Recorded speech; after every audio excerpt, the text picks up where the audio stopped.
represents the surface of life. Surface. And we see surfaces, surfaces. And about 300 years ago, scientists, they started wondering what was this wood, and what was this metal, and what was it really? So they start looking into matter. So this side is matter, and this side is mind. Mind and matter. And the scientists, well, they discovered molecules. Deeper they went, and they discovered these atoms. And like I say, they thought that was the smallest particle for a long time. All these things we learn about in school. They went deeper, and they find inside the atoms these little electrons and neutrons and protons.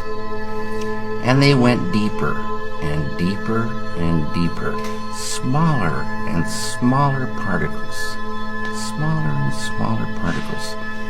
They found 4 forces.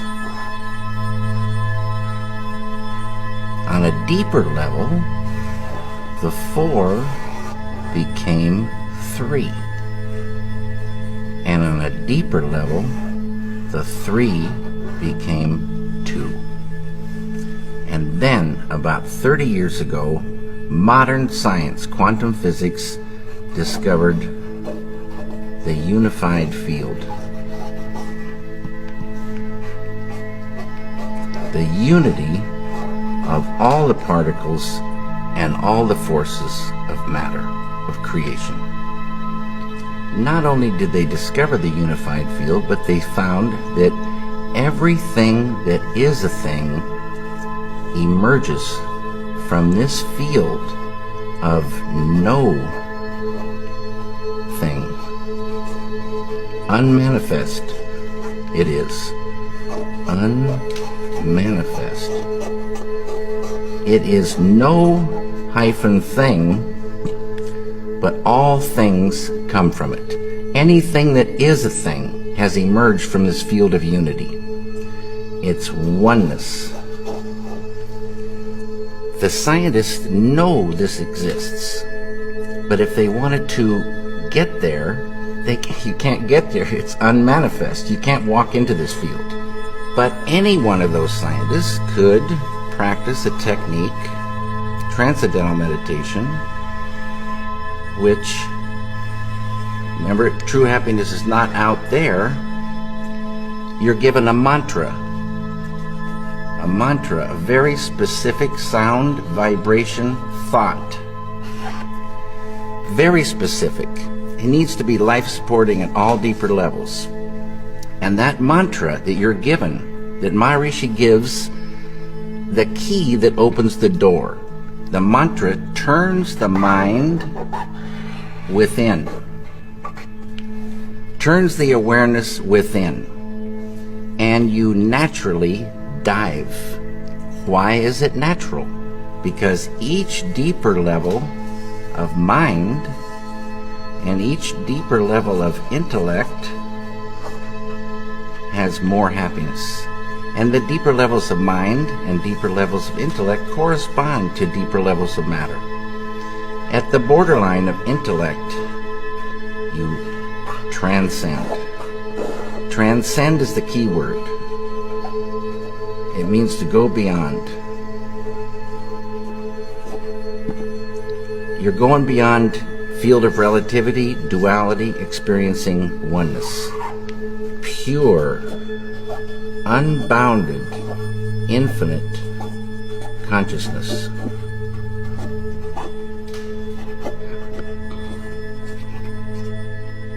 This consciousness has qualities. Infinite creativity, intelligence, energy, love, power, and bliss. Dynamic peace. Always been there, never had a beginning, it is and it will be forever. Unbounded, infinite, eternal, immutable, immortal consciousness, fullness. Any human being can experience this easily and effortlessly with Transcendental Meditation. Transcendental Meditation is just a vehicle to get you here. When you experience this level, you enliven it, and it grows in the individual. So if you started with a ball of consciousness this big, everyone has consciousness. Consciousness is the way to understand consciousness. If you took it away, you'd see what it really is. If there wasn't any consciousness, we wouldn't exist. And if we did exist, we wouldn't know it. It's the I amness of life. It is life itself. Tied to consciousness is all this. Creativity, intelligence, energy, love, power, bliss, dynamic peace, all positive. Light of unity, all positive. You experience this level and you enliven it, and this ball of consciousness that you thought was just going to stay the same for the rest of your life starts expanding, and these qualities expand. So day by day you're growing creativity, intelligence, love, energy. And this ball of consciousness is now expanding, and you're owning unconscious or subconscious more and more and more. Side effect of the growth of this consciousness is negativity starts to recede. Tension. I write all these things. Stress. Anxiety. Sorrow, depression, anger, hate, fear, all starts to go. Can't live in the light of this. In schools, when there's stressed anxiety, horror stories, depression, so many people on pharmaceutical drugs, suicides, shootings, stabbings, you give a student this technique. It's easy to do. It's not concentration. It's not contemplation. Concentration, contemplation keep you right on the surface. You're not transcending. It's this field that does everything for the human being. This field. And you experience this field when you really get there and transcend. This is transcendental consciousness. It's, there's so many names for this field. The Tao, Kingdom of Heaven, all these names for this one field, the absolute, totality. In Vedic language, this field is called Atma. A-T-M-A, means the self, with a capital S. Know thyself. Get there. Know it by being it. Unfold it. And what you're doing is unfolding your full potential as a human being.